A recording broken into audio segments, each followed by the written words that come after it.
Hi everyone, Empress Justice here. If you would like to check out my daily readings for the 19th of March 2022, you can check out Twitter, Instagram, and Facebook. If you'd like to check out my vocals, you can check out Fabian Deacon Vocals on Instagram. I'm also on TikTok. You'll be able to find me as Fabian Deacon, basically, or the real Fabian Deacon. Can't remember which, but I am definitely on there. But yeah. So, waking up feeling, I woke up feeling a little bit guilty because some revelations came out on the full moon. By the way, let me just say for the record that yesterday, in the daytime and yesterday night together could literally not have been more perfect for me. It literally could not have been more perfect.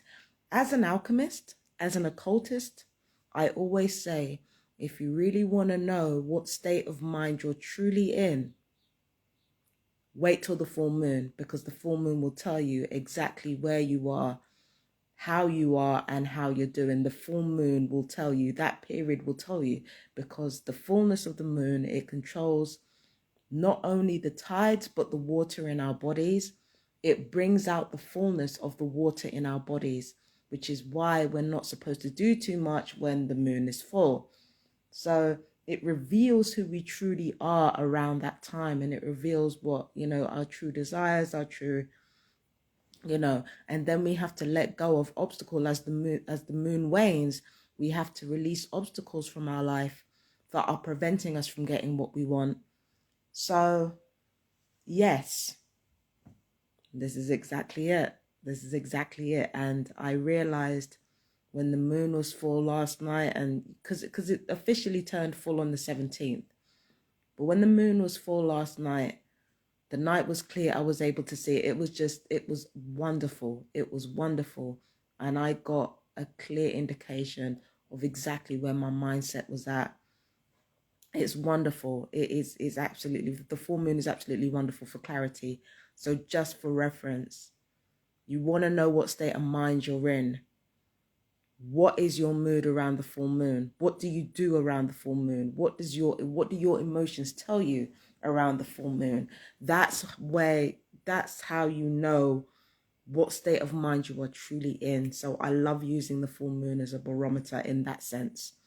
So yeah, perfect night. Absolutely perfect. Got work done. Like, yeah, beautiful. So yeah, so that was last night. And then this morning, I had a bit of an epiphany about the relationships between abusers and victims. And whilst we kind of make a big show about caring about victims of abuse and caring about people who get hurt, like we make a big show about it, but human beings actually don't really care about victims as much as they propose to care about them. We don't really care about each other as much as we propose to care about each other. And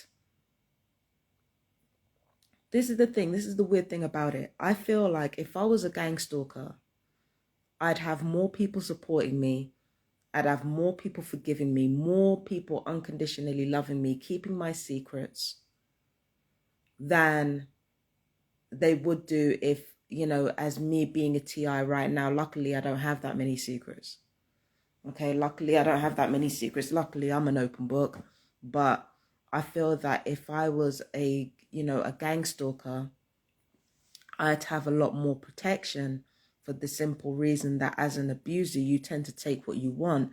And if you take what you want, then you have more to give people. And if you have more to give people, then the more they're going to come to you and say, well, we'll stand by you, we'll back you up, this, that, and the third.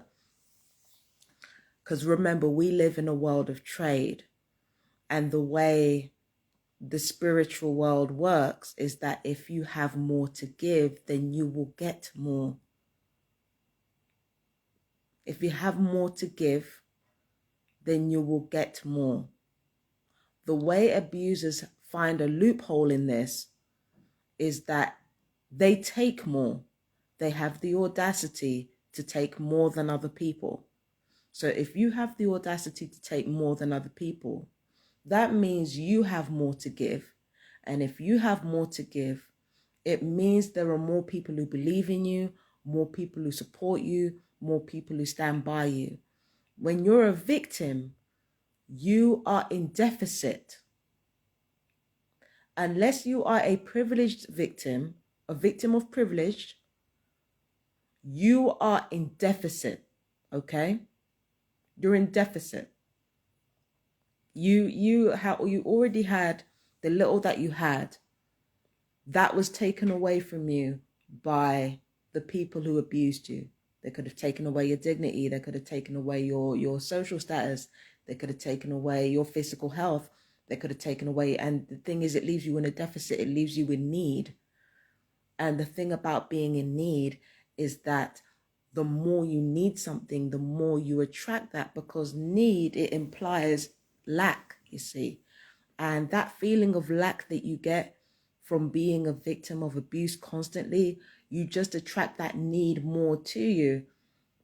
The reason why I was able to nip that in the bud is because I found a way to alchemize that shit. Because if I'm going to be in a position where I'm trapped in a situation where I'm going to be tortured for the rest of my life, I have to learn how to alchemize the situation. And I have to learn how to turn the situation to my advantage at every stage. So that's the reason why with me, it seems like I'm kind of bucking the trend when it comes to other targeted individuals. Like, I'm not the only one, but it just seems like there are those of us who are drowning and there are those of us who are swimming. And I'm one of the people who are swimming, even though I go through ups and downs like everyone else, right? But going back to my point, when you are a victim, you're in constant need. And need brings a feeling of lack. That feeling of lack makes people feel like they don't really want to be around you because they're not getting what they feel they're supposed to get out of you. So if you're not taking what you want and the abuse that you've suffered has left you with a deficit, people are not drawn to you. People are not drawn to you because they're feeling like, how does it serve my interest to be around this person? And they don't mean to do it. It's a subconscious thing that we do. We do this subconsciously. It's not a conscious thing. Abuse is the loophole around the law of attraction. You take more, you get more, you have more to give, and therefore people believe in you more. Abuse is a way to kind of, abuse is a loophole that they kind of move through.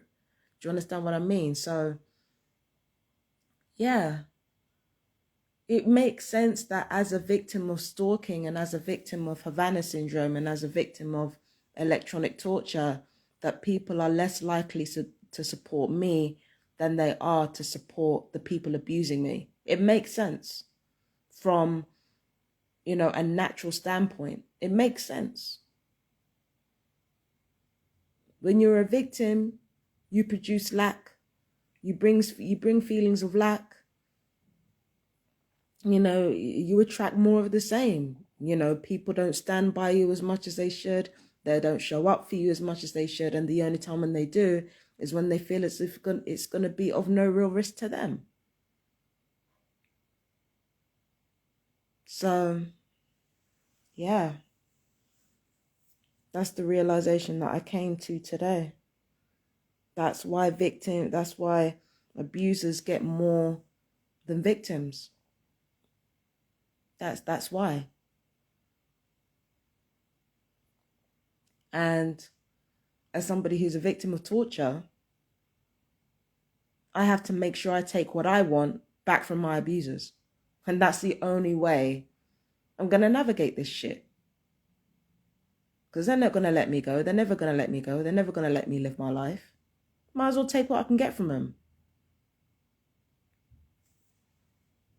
Might as well take what I can get from them. The abusers are never going to let me live my life. The people torturing me are never going to let me live. Might as well take their shit. take what I can get from them while I can get it.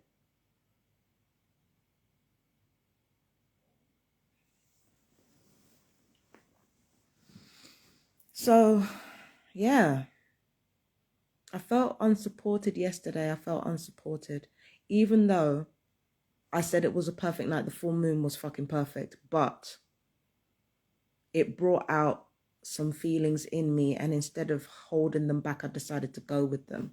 So that's the conclusion that I came to between yesterday and today. I've started recording myself on my phone again, not through video, but through audio recordings. I do an audio diary for the simple reason that I think that I look back at my internet entries and I've just embarrassed myself. And I did it specifically for the purpose that, you know, the TI, you know, the gang stalkers could literally hold nothing over me if I overexposed myself. Even if I made myself look worse than I actually was, it meant that they could no longer hold anything over me. But now I'm starting to realize I've changed, and I don't really want to do that anymore. And I don't really want to keep exposing my vulnerabilities out there like that for the world to consume, because they're gonna misunderstand anyway, and they're gonna think that I'm something that I'm not, and they're gonna do that anyway no matter what I do. So why give people the benefit of the doubt of showing consistently showing myself, being a mess? Why should I show that part of myself to people if I know that it's not really me?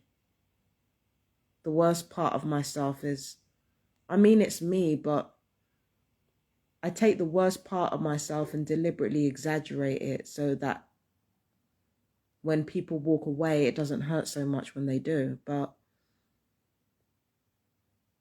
I don't want to do that anymore. It's not me. It's not who I am. This person who is fucking, irrational and shares too much, and that's just not fucking me. It never was me. I just played up being stupid, and played up being a villain, and played up being desperate, and played up being, spineless, because I thought if people thought I was pathetic, that I was protecting myself. And to a certain extent I was. But hiding my light under a bushel can only work for so long. So yes, I've gone back to making audio diaries.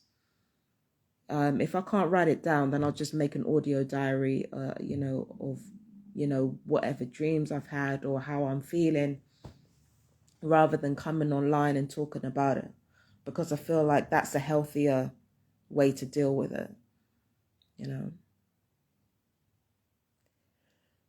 Oh, yeah. It's a shame that I can't go to that protest today.